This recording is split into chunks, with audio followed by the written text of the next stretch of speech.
देखता था। पवित्र आत्मा उसके साथ था। पवित्र आत्मा द्वारा उसे प्रकट किया गया था कि जब तक वह प्रभु के मसीह के दर्शन नहीं कर लेगा, मरेगा नहीं। वह आत्मा से प्रेरणा पाकर मंदिर में आया और जब व्यवस्था की विधि के अनुसार कार्य के लिए बालक यीशु को उसके माता पिता मंदिर में लाए, तो शमौन यीशु को अपनी गोद में उठाकर परमेश्वर की स्तुति करते हुए बोला, प्रभु, अब तू अपने वचन के अनुसार अपने दास मुझको शांति के साथ मुक्त कर, क्योंकि मैं अपनी आंखों से तेरे उस उद्धार का दर्शन कर चुका हूँ जिसे तूने सभी लोगों के सामने तैयार किया है। यह बालक गैर यहूदियों के लिए तेरे मार्ग को उजागर करने हेतु प्रकाश का स्रोत है और तेरे अपने इज़राइल के लोगों के लिए यह महिमा है। उसके माता पिता यीशु के लिए कही गई इन बातों से अचरज में पड़ गए। फिर शमौन ने उन्हें आशीर्वाद दिया और उसकी माँ मरियम से कहा, यह बालक इज़राइल में बहुतों के पतन या उत्थान के कारण बनने और एक ऐसा चिन्ह ठहराया जाने के लिए निर्धारित किया गया है जिसका विरोध किया जाएगा और तलवार से यहाँ तक कि तेरा अपना प्राण भी छिद जाएगा, जिससे कि बहुतों के हृदयों के विचार प्रकट हो जाएं। वहीं हन्ना नाम की एक महिला नबी थी। वह अशेर कबीले के फनुएल की पुत्री थी। वह बहुत बूढ़ी थी। अपने विवाह के बस 7 साल बाद तक ही वह पति के साथ रही थी और फिर 84 वर्ष तक वह वैसे ही विधवा रही। उसने मंदिर कभी नहीं छोड़ा। उपवास और प्रार्थना करते हुए वह रात दिन उपासना करती रहती थी। उसी समय वह उस बच्चे और माता पिता के पास आई। उसने परमेश्वर को धन्यवाद दिया और जो लोग यरूशलेम के छुटकारे की बाट जोह रहे थे उन सबको उस बालक के बारे में बताया। प्रभु की व्यवस्था के अनुसार सारा अपेक्षित विधि विधान पूरा करके वे गलील में अपने नगर नासरत लौट आए। उधर वह बालक बढ़ता एवं हृष्ट-पुष्ट होता गया। वह बहुत बुद्धिमान था और उस पर परमेश्वर का अनुग्रह था। फसह पर्व पर हर वर्ष उसके माता पिता यरूशलेम जाया करते थे। जब वह 12 साल का हुआ तो सदा की तरह वे पर्व पर गए। שבכל הלילות אין אנו מטבילין אפילו פעם אחת, והלילה הזה 2 פעמים.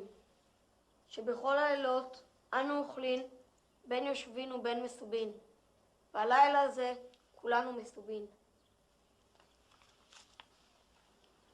עבדים היינו לפרעה במצרים, ויוציאנו אדוני אלוהינו משם ביד חזקה ובזרוע נטויה. ואילו לא הוציא הקדוש ברוך הוא את אבותינו ממצרים, הרי עמנו ובנינו ובני בנינו משובדים היינו לפרעה במצרים.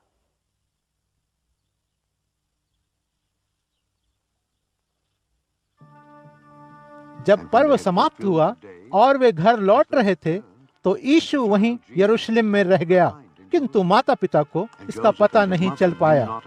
यह सोचते हुए कि वह दल में कहीं होगा, वे दिन भर यात्रा करते रहे। फिर वे उसे अपने संबंधियों और मित्रों के बीच खोजने लगे और जब वह उन्हें नहीं मिला तो उसे ढूंढते ढूंढते वे यरूशलेम लौट आए।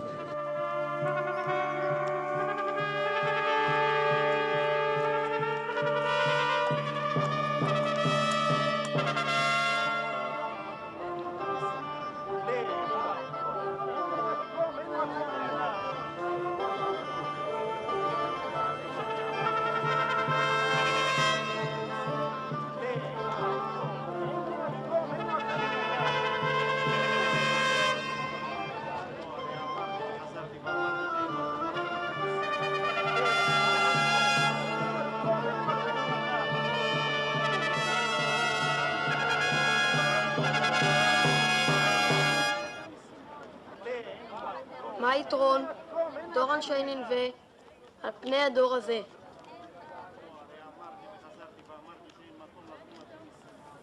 और फिर हुआ यह कि 3 दिन बाद वह उपदेशकों के बीच बैठा, उन्हें सुनता और उनसे प्रश्न पूछता मंदिर में उन्हें मिला। वे सभी जिन्होंने उसे सुना था उसकी सूझबूझ और उसके प्रश्नोत्तरों से आश्चर्यचकित थे।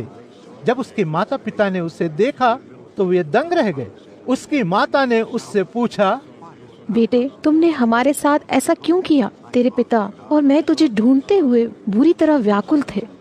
तब यीशु ने उनसे कहा, आप मुझे क्यों ढूंढ रहे थे? क्या तुम नहीं जानते कि मुझे मेरे पिता के घर में ही होना चाहिए? किंतु यीशु ने उन्हें जो उत्तर दिया था वे उसे समझ नहीं पाए। फिर वह उनके साथ नासरत लौट आया और उनकी आज्ञा का पालन करता रहा। उसकी माता इन सब बातों को अपने मन में रखती जा रही थी। उधर यीशु बुद्धि में, डीलडौल में और परमेश्वर तथा मनुष्यों के प्रेम में बढ़ने लगा।